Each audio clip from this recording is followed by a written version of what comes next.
Hey, it's me, the Afro Hamurai, and this is episode 1 of Code Speak. It's the podcast where we speak about coding, because I can code, and I thought it might be good to help some of my friends out, and also people on the internet. So hello, internet people.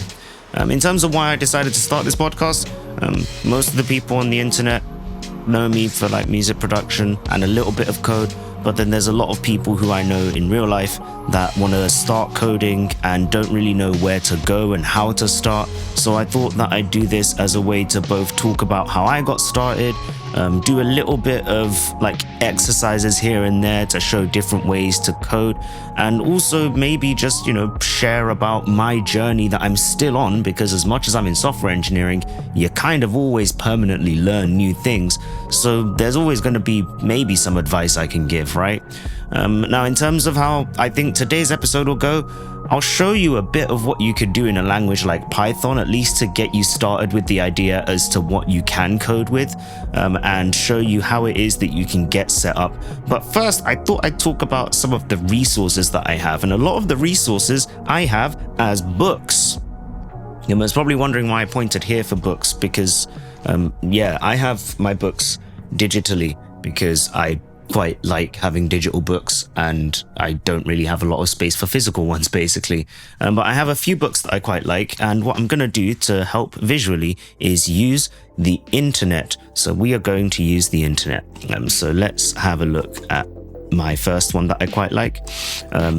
This is a great book for learning about JavaScript as a language in particular. It's called Eloquent JavaScript. What's great about this book is that it is available for free on the web, and I think you can download a free EPUB so that you can have it on your device.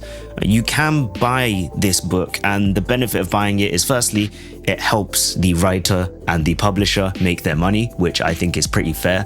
And also, you get a few extra chapters.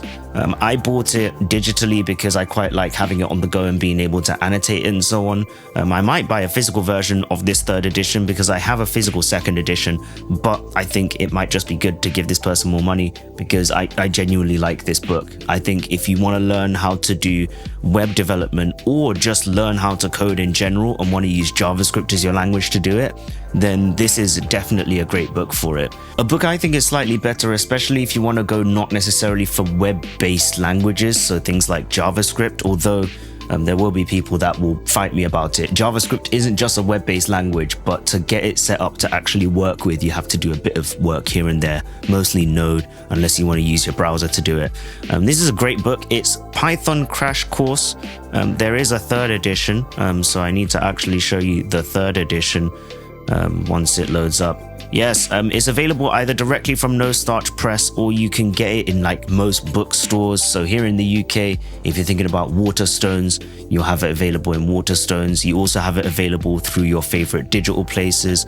Of course, getting it direct from No Starch Press means that they get maybe a little bit more money for it. But this is a book that I think is great if you want to move away from necessarily HTML, CSS, and JavaScript as languages, and you want to have something that runs a bit more like on your computer and can do stuff. Python is a really wide language in terms of its applications, and it's really popular to learn. So this might be a better book if you just want to get started generally. What's great about Eloquent JavaScript is that it's free and still teaches you all of the fundamentals of code alongside the language of JavaScript, so that if you wanted to then go further and go into learning Python directly, you can use something like this book. I used the 2nd edition of this and the 3rd edition of this, and what's great is it starts off with just, hey, generally this is you getting set up with like a code editor. This is you getting set up with installing Python. It goes into the basic ideas of data, and then you just go further from there. And it has a few projects at the end. So then that way you can actually practice your programming with real projects. It's, I think, a really good overall look at Python as a language. And even as someone who coded Python before getting this book, I kind of decided to go from start to mid, so before the projects, because I already had a project I was working on, and I picked up some stuff that I didn't even know. things like list comprehension, which I didn't really use that much because I was kind of scared of it, if I'm honest with you. But this book made it really easy. There are also a few really good web-based resources. So one that I quite like is Codecademy. I did a review of this on my YouTube channel where I do music production stuff, and I said that maybe it wouldn't do everything together, and I still kind of stand by that. I don't think it will do everything together unless you get pro, but there are still some free things on Codecademy that you can do, including learning Java, learning Python. I think they've now added Python 3. They've done like even now an intro to ChatGPT. They have Learn JavaScript. So you can use a website like this and learn some stuff for free. And this might equally be a good way to at least get started and get the ideas of the foundations of code before starting to go further in your journey. I'm the sort of person that doesn't really mind in learning from these sorts of things, and you'll find that a lot of the time with these resources, once you then go outside of this and start, doing your Googling to try and figure out how stuff works on things like Stack Overflow or even on Mastodon, where a lot of the people who code tend to be now, at least from what I found. It's a great community of everyone internationally who, as much as maybe you want to do something that you might think, oh, well, this is really good and I don't want to share it. Like, we're really good at working together and trying to figure this stuff out. So it's a great actual way to get into a nice community that will all help you learn. But these are some great resources that I think are worth starting with if you kind of want to get to that point where you're at like what I call exponential growth, where you just kind of go, oh, I've gotten a little bit and all of a sudden I'm starting to learn all of this other stuff. Like, this is good for getting you over that first hump. Yeah, definitely. But here's the question. You have all of these resources. There's lots of different resources available. I'm sure that you can do a search of best book to learn X language, but which language should you pick up? That's kind of a hard one because there are lots of different languages. There is a website called the Tiobe Index that might be able to give you an idea on how popular a language is, but generally I would say that at least I suggest Python. And it's not just because it's the language that I like the most and that I tend to use the most, but it's more because I find that Python as a language is easy enough to pick up, but still has the functionality that you'll find in most other languages, including things like, the object-oriented powerhouse of Java, as well as the very fun and extensible JavaScript and TypeScript. So it kind of sits in a ground of letting you really explore what code is before you then decide whether you're going to stick with it as a language or maybe move sideways into a different sort of language because it does certain bits and pieces. Also, I find that it's just, easy to pick up. Syntax is quite nice. It's not as forgiving as something like JavaScript, which is good because it teaches you relatively good syntax, at least in my opinion.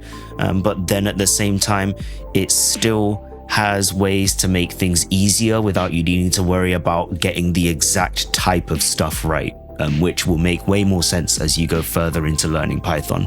But I would suggest Python. However, if you're working on a project that requires a certain language, it's worth learning that language. If you're working with, I can't find it, but something like the Flipper Zero, you might want to pick up some C++ or some C or something. If you're working with the Playdate by Panic, you might want to pick up some Lua because that's kind of what that's using.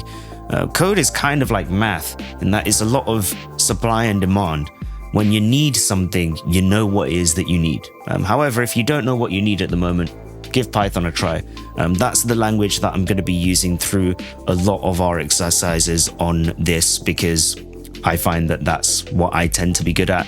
But equally, if I'm in the middle of learning a language, you might just see me rock up and start writing some Java or some Scala or something. Might be quite interesting. We never know what will happen on this. But with that being said, on saying, hey, maybe you should learn Python, let's have a look at doing something really simple in Python, the hello world. And there's going to be some people on there that will be like, oh, hello worlds, like that's not the way to learn to code. And I disagree. And the reason is that making your program say hello is really almost like the first step in learning how to go further with it. It's like making music. The easiest way to make music is to make your sound come out in a way that you know.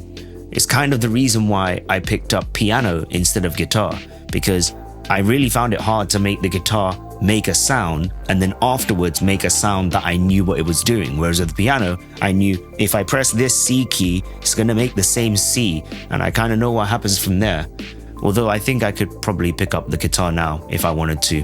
Maybe I should practice that. But it's beside the point. That's kind of the point, right? Is if you're able to get your thing that you want to do something really basic, but you know what that basic thing is, then it's going to be a lot easier later on, right? But with that being said, let's have a look at how we write hello world in Python. And I'm gonna be relatively slow in my explanation, so then that way you kind of get everything along the way. And also, if you want to see any of the stuff that I write as code, you are more than welcome to use the pastebin link that I'll have in the description, or the pastebin link that I'll have in the notes or whatever it is that you have in your podcast viewer. So you can follow that link and you can see these and you can download these files and you can open them up and look at them as well. So we're going to print hello world. We're going to show hello world on the screen. So first thing we're going to do is we're going to use Python's built-in function for print. Right? And what this function does is basically it takes text that we put inside and it shows it to us. Now, we kind of got to make sure that we do something important here, which is make sure that we don't just go hello world. Because as you can see from all of the red underlines, there's problems. Python doesn't know what's happening here. If you have a code editor that does code highlighting, I'm using a code editor called Fleet, but VS Code, which is another popular one, that also does this. Sublime Text is popular, that does this as well. The reason that this is wrong is because if we type stuff, that's not text. Typing stuff is something that Python, in this case, or whichever language we're using, that's some sort of command. We're asking it to do something, or we're maybe like saving a number or saving something, right? Where we're doing something with it. We need to tell print, hey, that stuff inside there, inside those brackets, inside those parentheses, inside those parentheses, we need to tell it that's text. Now, how do we tell it that's text? We tell it that's text like in a book. We put quotation marks around it like that, and it's happy. Putting quotation marks around letters, that's something called a string. In our next episode, episode 2, I'll talk a bit more about different types of data. But for now, this is what we call a string. It's text. You can have numbers in it, you can have letters in it. If you want to have like actual text, you put quotation marks around it. That's the same in every language. Let's run this. Let's see if it's able to run and show us what we're expecting. Okay, so we're going to run this Python episode 1. Look, it did it. It said hello world. You know what that means? That we did something. So we know that writing print and then putting something inside it, that shows it to us. So we can go print parentheses. My name is the Afro Samurai. Okay, we're gonna save it. We're gonna run it. Look, it did it. We have my name is the Afro Samurai. We have printed something. Look at us go. Now you may think, this is really basic, this is really simple, I want to do something way more fun. And don't worry, we will get there. But we've just figured out 2 things. Firstly, the order matters. Our code at the moment runs from top to bottom. And once it gets to the bottom, at the moment, it ends. Second thing we've learned is that when we want to use something like print, which is called a function, if we want to do something and we want to give this information, we have to put it inside parentheses. It's almost like this is saying, I want you to show me something. That's what print is. I want you to show me something. The parentheses tell it what you want to show, right? And then inside is what you're showing. It's kind of like if this was instead of print a microwave, and if this is your food, but then that's the plate or maybe the Tupperware that you've put it inside, right? That's how this works. That's how functions work. That's something we're going to look at later on as well. But with that being said, that is the end of today's episode of Code Speak. However, we will have more episodes. I'm likely going to be wearing the same clothes because I'm going to be recording a few episodes in a row. So come back In the next episode, I'm going to talk a bit more about general, basic types of data that you'll find across different languages, the sort of things that they'll do, and also maybe a bit about how it is that I got started with coding when I was much younger. But yeah, enjoy the rest of your day. Feel free to follow, subscribe, whatever it is, if you want to see more of these. If you needed to skip around, that's cool. Skip around. Yeah. Bye.